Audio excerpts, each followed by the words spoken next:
Hello, happy Friday, everyone. I am Meredith. I am here with our message for the 19th of April, 2024, back with the Moon Tarot. That's not its official name. Uh, that's what it translates to, though. Anyway, tuning into the energy atmosphere, what do we have going on today? We've got the Sun in Aries for a couple more hours. And then we're shifting signs. Happy birthday, Taurus. We have the moon in Virgo. Mercury is still in retrograde, I believe until the 25th of April. So not much further to go, folks. And of course, we've got Pluto in Aquarius. All right. What does Tarot have to say about the energy atmosphere today? Our first card. Ooh, we're starting off with the moon. Something rises from our depths. I'm going to say that it's likely related to every card reading we've done this week where we've talked about this season of profound manifestation and how this energy has been in evolution for us for a while and how it's kind of ramped up by the recent eclipses. So when I see the moon card, our intuition is obviously engaged. We're receiving divine guidance, which is a message that has been supported all week long. Well, for many weeks, actually. We have been focused over and over and over again to listen to our inner voice, the inner oracle, and to take action from there in the direction of everything that we are in manifestation with for the now and the oncoming. So we start the reading with the moon, which means something rises from our depths, something that we have connected to intuitively, and now we're going to see evidence of it, not only through intuitive guidance and awareness, though we're going to start seeing it in tangible manifestation on our foundation, which is excellent. This is also a message to look at things in a different light and consider other perspectives. You know, we're all very self-focused, and this is a priority when it comes to self-relationship. And I'm sensing here that as we witness our own transformation, we're simultaneously witnessing the transformations that are taking place for those nearest and dearest in our world. And sometimes that sets off a period of discomfort as we all make change, as we grow, evolve, and develop. While that is all celebration worthy, it kind of upsets the apple cart, right? And things don't feel as comfy as they once did. And the spiritual journey isn't all about our comfort. It's all about our radical self-acceptance, transformation. And we keep coming back to the word allow. Just allow everything to evolve. And something that I feel deeply within self-connection is that love is everything. It's our best, highest, greatest potential energy. And love really is the answer to all things. And when we're in an experience that is uncomfortable as we grow, transform, metamorphosize, right? It can be a challenge to remember that love is still the answer no matter what. And I got a great reminder of that too from one of my dearest friends just yesterday. Love is the only answer. And I settled more deeply into that when she said it. I didn't even know I needed that reminder because I live from that space. However, it was a great reminder. So put yourself back in the perspective of love.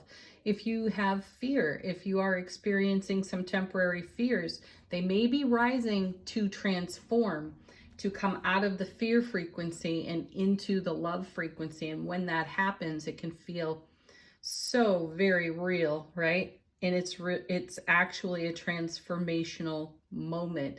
So breathe into that. That's what I'm feeling off the moon there.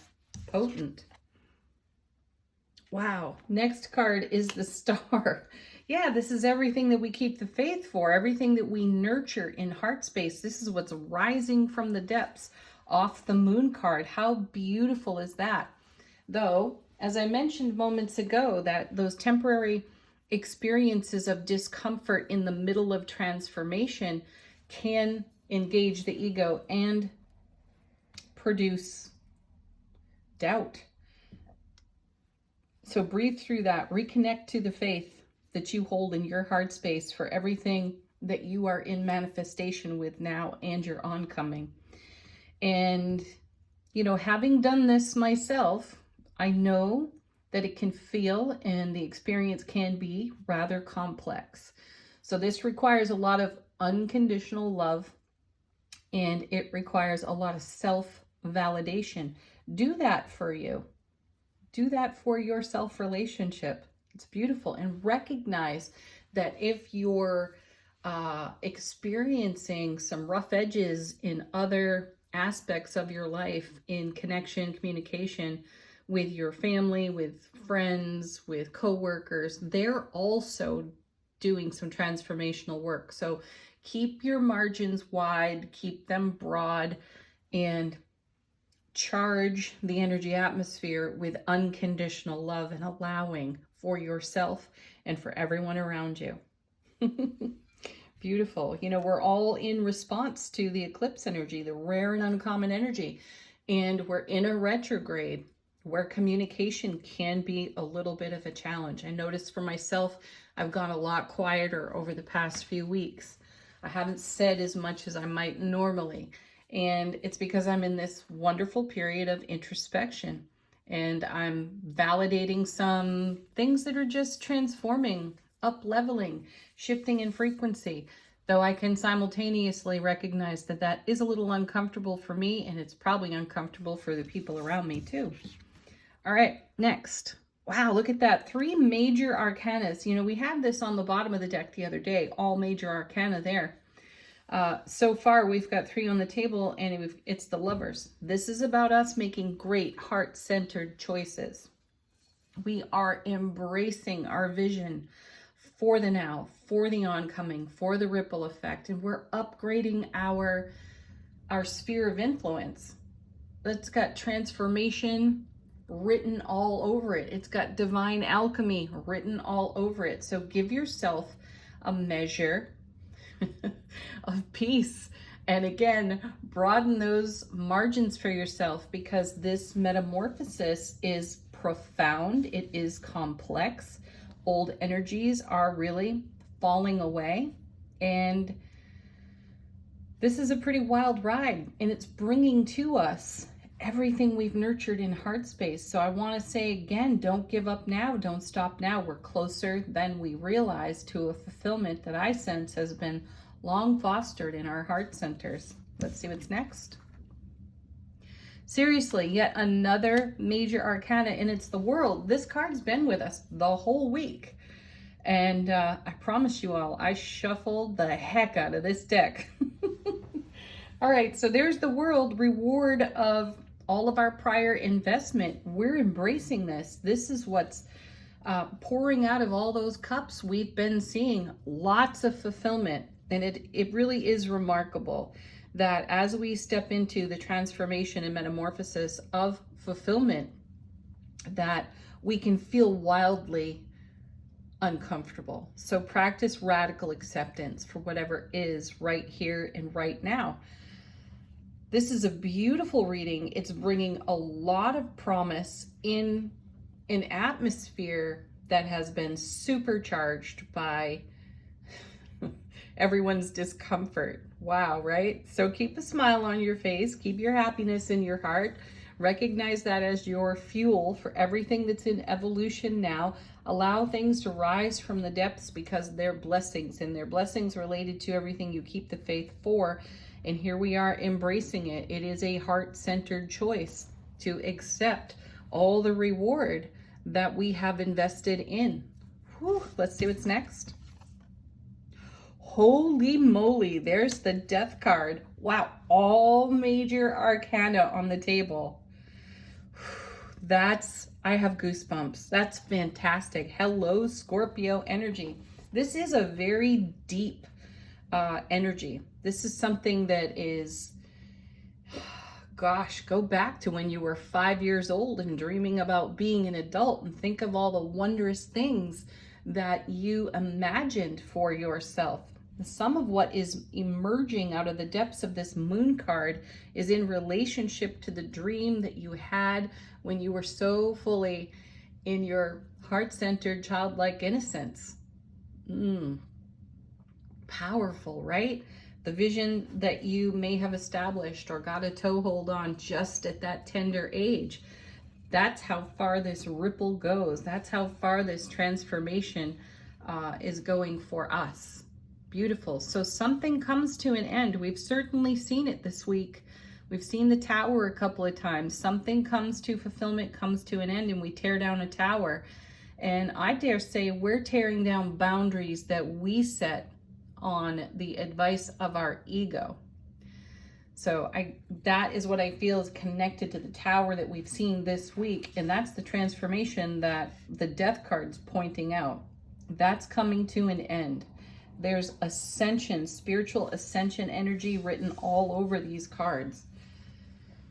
Let's see what's on the bottom of the deck. How is the universe supporting us behind the scenes? And look at that, another major arcana, and it's the Fool. Why wouldn't it be the Fool? We have the last card of the major arcana, the World. So something has come full circle for us, which is amazing.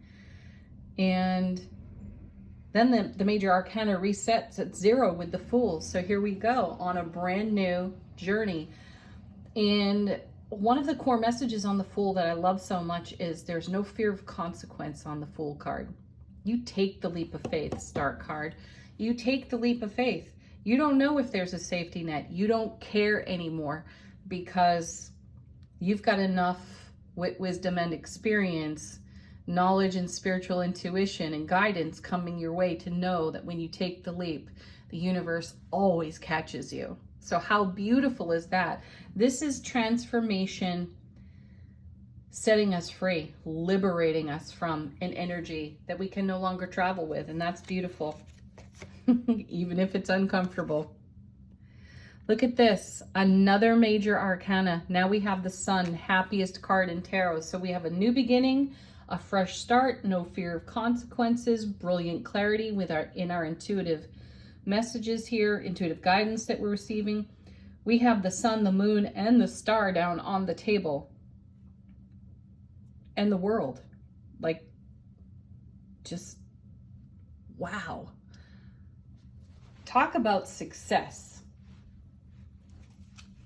Congratulate yourselves, people. This is amazing. And here it is again. Wow, look at this. This is just amazing. Here's the tower. Yeah, that's confirmation of everything I just said over here. Perfect. You have the sun shining on the tower. So that takes the sting out of the tower. This is like, check the box, tick the box, because that's a job well done. Whatever boundary was there, you've torn it down, and you're allowing this brilliant love, joy, happiness, freedom, liberation, metamorphosis, transformation, reward of all your prior investment in a free-flowing heart center, bringing fulfillment to your sphere of influence. This is powerful energy. Honestly, there's the Chariot.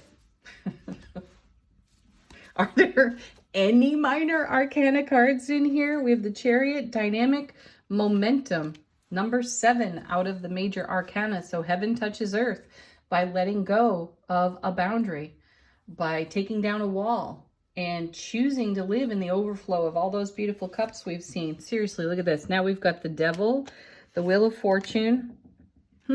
Our first minor arcana in the Ten of Pentacles. Crazy nuts, right? That's I don't know that I've ever done a reading that is all major arcana. So what's the Devil right there? What's the Devil telling us in this lineup of cards? We've got the Divine Delivery System delivering the Ten of Pentacles, which is our legacy of happiness. This is us building on that incredible foundation. And the Devil card is the reminder, I sense, of what we're letting go of here with the Tower. It's the limitation that we've liberated. That's incredible. Whatever we were doing previously that was perhaps creating a tower and not necessarily allowing the fullness of this energy to simply exist on our foundation, we've addressed it or are addressing it through this death card, through the metamorphosis there that's taking place and the transformation that this card brings, which makes a whole lot of room for everything that was taking up space in the devil card that was habitual and restricting. Because I really do feel that we're being set free in our spiritual journey. We have it with the Fool. We've got it with the World for sure. We have it with the Death card too, and the Sun, of course. So I feel that that the Devil card is very much related to the Tower card. This is a joyful tower for us. And, you know, the Ten of Pentacles really confirms that, because that's a huge fulfillment card in tarot. Beautiful message. All right, angel answers. Kind of tough to follow that with any other cards, right? All right. Questions, queries, confirmations. Look at that. Big happy change is popping right out again. I think that's the third time we've seen this card this week. Perfect timing coming again. This is all about allowing. Divine timing. No clocks, no calendars. The time is now. Open your arms to receive all of this amazing bounty. And I want to remind you all too that when we see major arcana cards, they carry a longer ripple effect on them. I don't really want to say time, but this is an energy that is with us for a period of experience. This is not a flash in the pan, temporary experience. This is a long-standing ripple effect, and this is exactly what we've put into our ripple effect that's been amplified by these eclipse energies. Whew. You just wait till Mercury goes direct. I feel like that's going to be a slingshot moment for us. Next. You know, we had the emphatic no card out of this deck, and I think that was yesterday or the day before. Anyway, it was recent. And I feel like the no is connected to the Tower. I feel like that no shows up because we're saying no to an old energy that limits us. We're setting ourselves free. So whatever the ego wants to keep us safe and maybe not living so free and liberated has been let go of. All right, next card. That's kind of funny. Since I'm talking about the emphatic no, there's the emphatic yes. See? Just what we talked about when we saw that no. Sometimes the emphatic no makes way for a much better yes. And there it is. Tied up in all those beautiful major arcana cards. And then we have another confirmation of how this energy is here to stay for a period of experience for us. Spiritual journey experience within the next few weeks. This is an evolution that is taking place in the now. Okay, final word on the reading from Soul Power. How is our soulful presence informing our waking consciousness?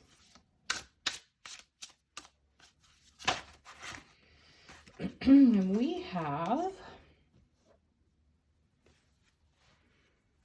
we've got two here. Deep sleep. Ooh. Gosh, I got goosebumps again. I feel like that connects to the Moon card. This is something, there's an energy that has been dormant, that is rising. Not dormant, but has been, well, in its own chrysalis, right? And now it's emerging. It's rising from the depths off the Moon card So this is an energy on deep sleep, I feel, that has been nurtured for a very long period of your life experience in your heart center. And now is the time. Now is the moment where this emerges on the scene for us. How sweet is that? And it is accompanied with personal sovereignty. Holy cow, right? That's the Lover's card reconfirmed for us, how we are embracing this vision and everything that we hold in heart space and what's in transformation. Thank you, Death card, and Wheel of Fortune, for sure. Our personal sovereignty has taken away any tower boundaries we had in place so that we really can be free and liberated.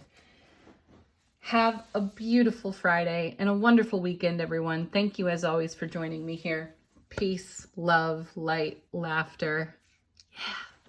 Yeah. Namaste.